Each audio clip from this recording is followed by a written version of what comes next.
Gen Z, the generation of short attention spans, cold FaceTime calling, and their eyes are dead. So why are they rich? And most importantly, why are they richer than us? Here's the thing, they're not. Yet. Join us as we find out who's actually richer, Gen Z or Millennials. How are they different with money? And how both generations are screwed and nothing matters. Or in other words, given current trends, who's better off in the future? Okay, so first question, who's actually richer? To answer this, we have to look at numbers. Yeah, this is technically a finance channel, so you're gonna get some numbers. And you'll like it. So net worth data is always iffy online, but according to one of the largest retirement record keepers in the US, Gen Z has an average net worth of at around $83,000. Not bad, chums. So let's see how much poorer we millennials are.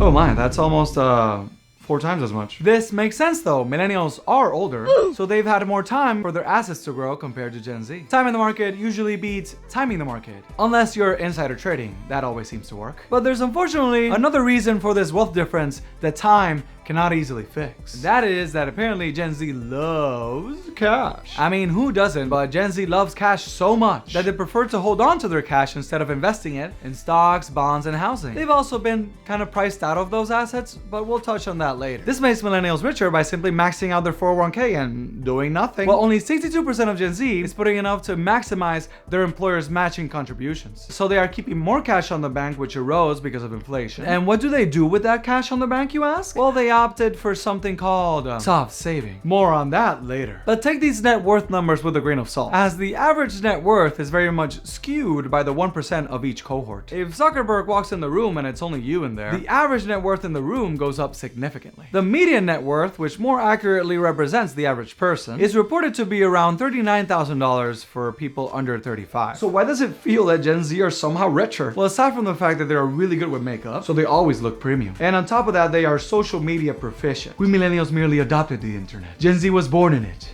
molded by it, and they used their online skills to great effect. They're seemingly better than other generations in making their lives seem luxurious. And remember the cash they keep? Well, they spend it. They embrace something called soft saving, where they prioritize expenses that make your life better now, as opposed to far off in the future. A financial Hakuna Matata, if you will. Because large assets feel out of reach, so spending shifts to smaller luxury items, like travel bags or skincare. They also have a higher student debt burden. Their average student loan payment is $526 monthly, compared to the national average of $284. So how are they planning on getting rich then? Well, they view side hustles and entrepreneurship as the main vehicle for financial independence, as opposed to we millennials who obey our corporate overlords and trust that 401k will be enough for us to retire by the ripe young age of 85.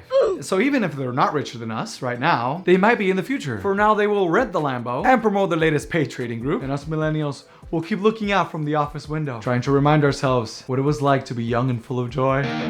But wait, both generations have something very much in common. Both generations feel screwed when it comes to money. Goldman Sachs surveyed people from across generations. What they found is that compared to older generations, Gen Z and millennials feel screwed when it comes to money. Why? Well, the reason might surprise you. Actually, it won't. It's boomers. Well, to be fair, it's Gen X plus the boomers. Boomers and Gen X own most of that succulent wealth pie. And it's not even close. Gen X owns 26.1%, while boomers own a whopping 51%, compared to the measly 10.7% that Gen Z and millennials share. And this might seem like a unique issue today, but it's always been this way. For decades, most of the wealth has always been held by people over 55. What makes the present unique, though, is how extreme the difference is between the generations. Not to mention the 55 trillion sized elephant in the room, the housing market. You've probably heard this story, but maybe some of you haven't, because you live happy and fulfilling lives. But it goes like this. Nana buys a home for $83,000 in 1985, 3.5x the median income at that time. Years after, home prices soar. Nana is happy. But then young people complain that they have to build more housing because it's getting too expensive. We have to build more, Nana. And Nana goes, I pulled myself up from my bootstraps. Here is totally new legislation restricting housing development that did not exist at all when I pulled myself up from my bootstraps. But Nana, I thought you liked the free market. That's what your dad fought for in World War II. I love the free market, Sonny. I'm merely taming it so it doesn't run off and marry that hooligan that works at the bakery down the street. Okay, we trust you, Grandma. And now house prices are 5.6 times the median income, compared to that 3.5. And there are other reasons for this disparity between us and older generations, and it probably deserves a video on its own. Dunking on boomers is evergreen. It's a joke, I love you, Grandma. But the fact is, part of the reason that we feel so poor compared to them is that they compete with us. They compete with us to buy assets like stocks and housing, which in turn makes them even wealthier. They can also bid the price up on vacations, restaurants, and even Bad Bunny tickets. Ah, John Hamm, you can have my ticket. So whenever you feel down in the dumps because of how poor you are, it's not you. It's never you. It's never you. You're perfect. It's old, sweet Nana's fault. But fear not, beautiful Gen Z. According to Bank of America, you'll end up the victor of this eternal rat race. Gen Z's global income is expected to grow from 9 trillion today to 74 trillion by 2040, far outpacing any other generation before it. By then, we millennials will probably be at the peak of our earnings and still too salty about Game of Thrones Season 8 to do anything about it. Not to mention the great wealth transfer that apparently is happening. Baby boomers are expected to pass on $84 trillion in wealth to their heirs by 2045. That is some serious capital, thank you, love you, grandma. But sadly, it's maybe gonna be eaten up by overpriced healthcare costs. For example, a private room in a nursing home is about $116,000 a year. And of course you can have your parents or your grandparents stay with you, but let's be honest, that's a monumental ask in a world where, let's face it, we're gonna be working until we're pretty old. Hopefully we get these robots that will help them stay in their homes, which I think they prefer. But we haven't even talked about Medicare costs that keep rising and will probably bear most of the financial burden for that in the form of tax. Medicare is projected to run out of reserves by 2036. So who knows what will happen after that? We're gonna be the first generations that pay into Social Security and Medicare and not get any of the benefits, aren't we? I know, the picture looks grim. But what do? Do we roll over and just like play the latest masterpiece? Well, yes. But we can also prepare a little. Gen Z has something boomers can't buy.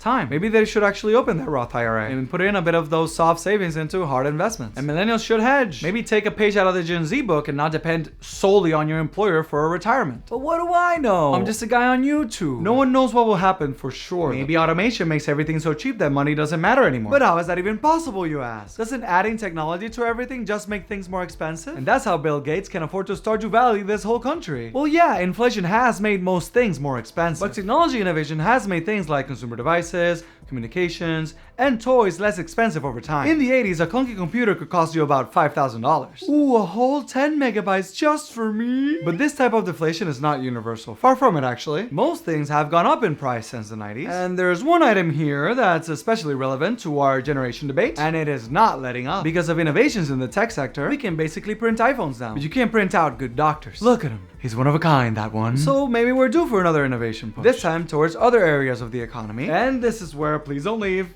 this is where AI might come in. I'll just keep this picture of Ana de Armas up for retention. Right now, education and healthcare are expensive because they rely on expensive human labor. But if AI can help us to diagnose diseases, give custom math lessons, or make you sushi at 2 a.m. It could turn scarce services into abundant software. And this may sound far-fetched, but we've been replacing human labor with cheaper solutions ever since we invented the wheel. In 1830, about 250 labor hours were required to produce 100 bushels of wheat. By 1987, we could produce the same amount with about 2.5 labor hours. So if we follow this trend to the limit, we can maybe expect costs to stop rising at some point.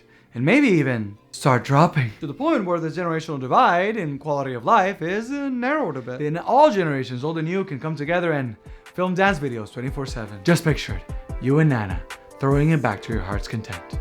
Or this happens, who knows.